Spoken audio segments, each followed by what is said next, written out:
আগে জানার দরকার যে তাকে আমরা পূজা করছি কেন, কারণটা কি? তিনি কৃষ্ণ ছিলেন সেই জন্য পূজা করছি, নাকি কৃষ্ণের চেয়েও তিনি বেশি কিছু ছিলেন? আগে জানা লাগবে। তিনি ভগবান বলে আমরা তাকে পূজা করছি, নাকি ভগবানের থেকেও তিনি আরো বেশি কিছু, তার জন্য আমরা তাকে পূজা করছি? সে যুগ থেকে আর আজও পর্যন্ত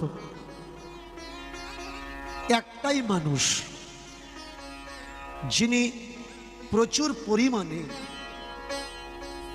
পাশে এসে দাঁড়ালেন, যারা দুঃখী, যারা কাঙাল, যারা দলিত, যারা নীচ, যারা অপমানিত, যারা শোষিত, যারা নিপীড়িত, যারা নিষ্পেষিত, যারা পদদলিত, যারা সমাজের ঘৃণিত, যারা জাতিচ্যুত, সমাজচ্যুত, যাদের পাশে এসে তিনি দাঁড়ালেন।